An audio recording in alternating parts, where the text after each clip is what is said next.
If you don't like living with us, you can leave, my sister told me. All the while, she and her family lived in my house for free. I paid the $1,200 bills, took care of her kids, and didn't even sleep in my own bed. I went to a hotel so I could rest. By dawn, I was already thinking about packing them up. My name is Judy, I'm 35 years old, and I own a small interior design agency. I work from home, travel to jobs, but my apartment is my office and my haven. 6 months ago, I managed to buy my own place. 3 bedrooms, minimalist, perfect, clean, and organized, just how I wanted it after years of renting. My older sister, Barbara, is married and has 2 children, ages 8 and 6.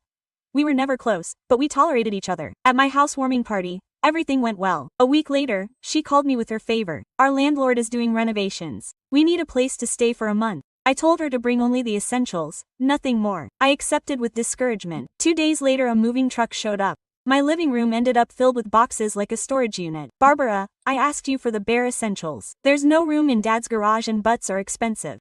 She answered me as if it made sense. On top of that, she and her husband decided how to arrange the guest room. My nephew's in my bedroom and I on a Murphy bed in my office. My own house was no longer mine. The first few days I tried to endure. The kids screamed, ran and fought. Barbara worked part-time, but instead of going home to take care of her children, she went shopping or out with friends. And who was staying with them? Me. Aunt Judy, can you play with us? Aunt Judy, I'm hungry. At first I made them sandwiches, but after a week I was exhausted. I told them they could make their own sandwiches. Then Barbara complained to me. Why do my kids only eat peanut butter all day? Because I'm working and they said they were hungry. But you're home. All day. Barbara, my house is my office. This is where I work. I have deadlines to meet, clients and construction sites to oversee. So what am I supposed to do with the kids? Barbara asked me. I don't know. Maybe take care of them yourself instead of going out with your friends every day. She didn't like my answer at all. Things got worse when I had to inspect a construction site 2 hours away. I had let her know the night before that I would be gone all day. In the morning, as I was getting ready to leave, she started her drama. You can't leave. What am I going to do with the kids? Take care of them. They're yours, but I have plans to have lunch with Lisa. So cancel them. It's not fair. You're being selfish. Barbara, I'm going to work. You know that job that pays for this apartment where you live for free? She threw a tantrum, but I left anyway. I had to work. When I returned that night, I found my parents in the living room watching TV at full volume. The kids were screaming, my parents were yelling at the TV, and Barbara was laughing loudly on the phone. What are you doing here? I asked. Barbara called us, my mother said. She needed someone to watch the kids because you had abandoned them. Abandoned? I had gone to work. At least Mom cooked a decent dinner, the only good thing about the day. But from then on, my parents started coming over every day to watch the kids. The noise became unbearable. Loud, blaring TV, loud conversations. The only useful thing was the food Mom prepared.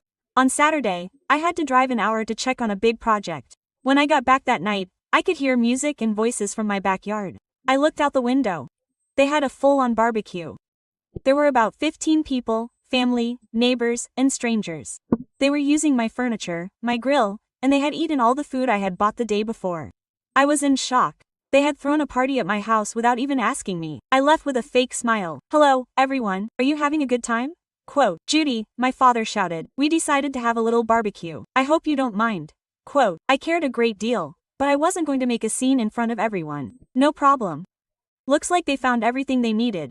The party went on until 10 at night. I locked myself in and tried to work, but it was impossible. When they left, I asked for help cleaning up. Honey, we're tired. It's been a long day, my mother said before she left. Barbara locked herself in her room with Tom and the kids, and I spent 2 hours cleaning up bottles, plates, and cigarette butts. My yard looked like a dump. On Sunday afternoon, my parents returned as if nothing had happened. We're here to babysit while Barbara goes shopping, Mom said. Actually, I have to talk to you about yesterday. You can't have parties at my house without asking me.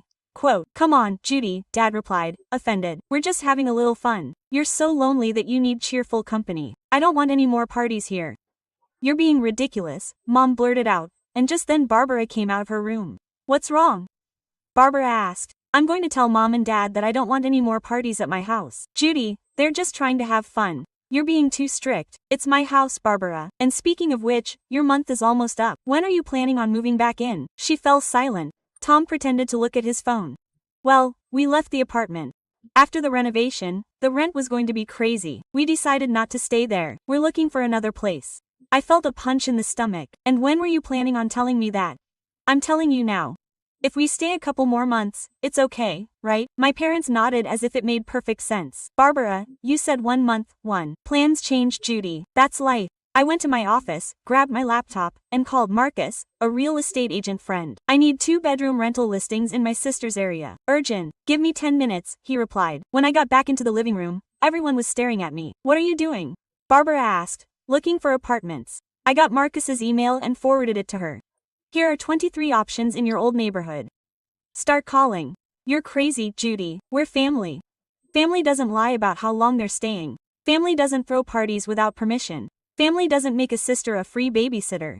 My parents shifted uncomfortably. Maybe we should go home, Dad said. When they left, Barbara and Tom locked themselves in their room. I could hear them arguing. A week later, the bills arrived.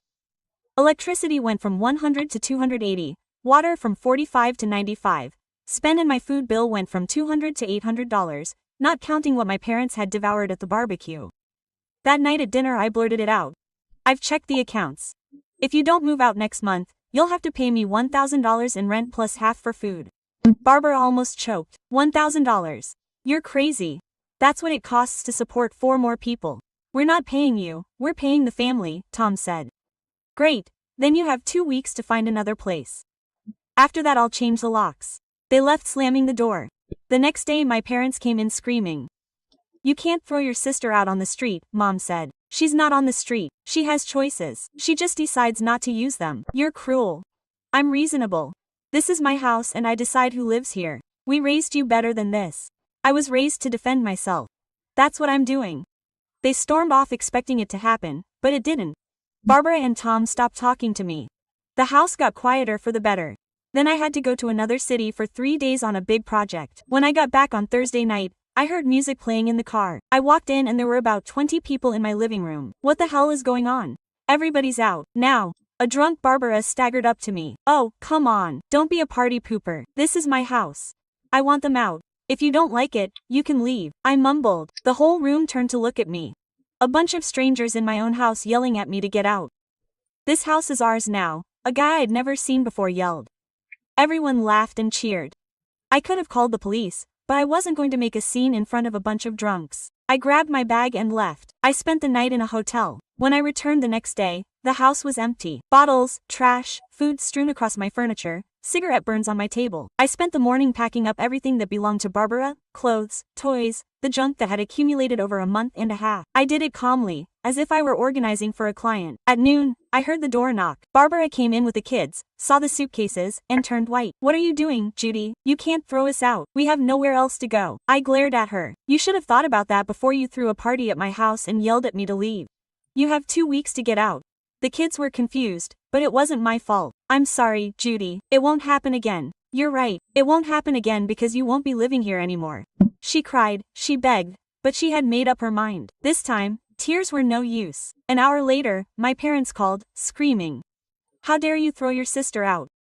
I hung up. They called 5 more times. I didn't answer. That week, no one spoke to me, and it was the most peaceful week I'd had in months. On Wednesday, I traveled 3 hours to supervise a project. When I returned that night, the house was empty. Everything had been taken, toys, clothes, suitcases, no note, no goodbye, and of course, not a penny to cover expenses. But I didn't care, my house was mine again. I spent the weekend cleaning it thoroughly. For 2 months, I didn't hear from Barbara, Tom, or my parents. They acted as if I didn't exist. I, on the other hand, moved forward. I got new projects. I hired staff, looked for a bigger office. Without them, on top of that, I was more productive than ever. One Saturday, someone knocked. I looked through the peephole. It was my mother, holding a pie. I opened it. Hello, Mom. She gave me my favorite strawberry and rhubarb pie. She sat down on the couch, looked around, and blurted out, Judy, we owe you an apology. 2 weeks ago, we threw Barbara and her family out of my house. What surprise did you throw them out of here? My mother said. We couldn't take it anymore, I replied. Barbara would leave the kids with us every morning and then disappear for hours at a time. She would go shopping with friends, do whatever she wanted. She never helped around the house, never bought food, never cooked. Sound familiar? She left us to look after her kids while she went about her business. And Tom wasn't much better. He would come home from work, throw himself on the couch and watch TV without lifting a finger. How long did they stay with you? 2 months. 2 months of chaos. Kids running around and screaming. Barbara glued to the phone all day. Tom devouring all our food and not replacing any. The bills doubled and we had to use your father's card to cover the groceries because we couldn't support 4 more people. I nodded. Now they understood why I couldn't let them stay indefinitely. We get it, they said. You did the right thing setting boundaries. We should have been supportive from the beginning. Where do they live now? They found a small apartment across town.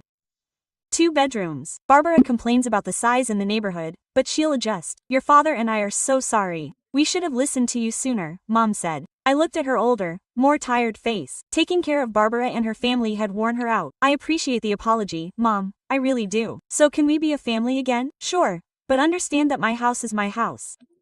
You can't assume that parties are held here or decide who sleeps over. We totally get it now, Mom said. And Barbara is still mad at you. She blames you for her housing problems. She says you forced them into a bad situation. Mom lied to me about the apartment. She left me to babysit her kids while she went out with her friends. She threw a party at my house and told me to get out. I know, honey, I know. She wasn't ready to take responsibility yet. We talked for another hour.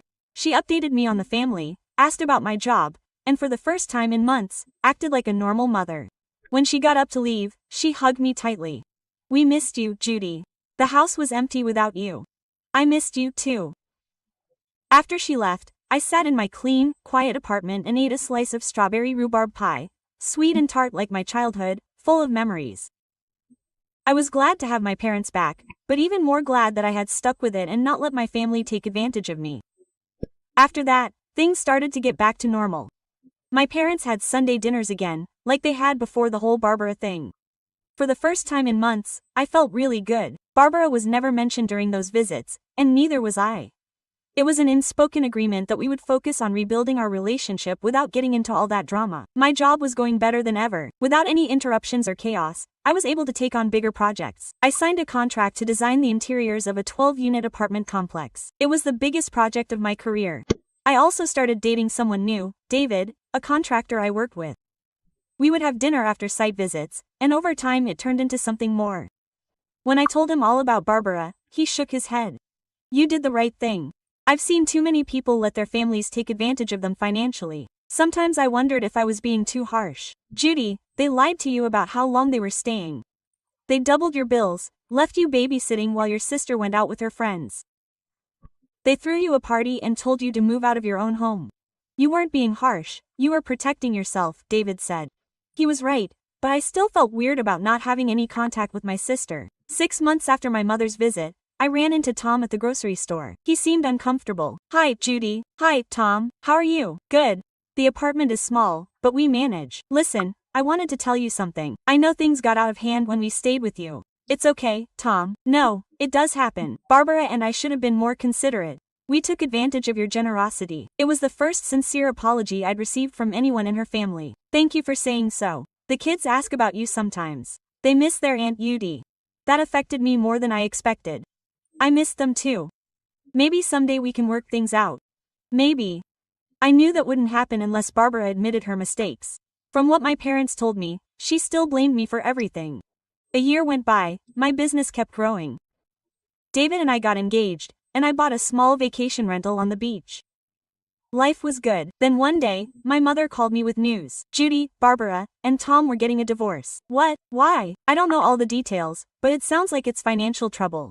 Tom got tired of Barbara's spending and her refusal to take responsibility. Where are the kids going to live? With Tom.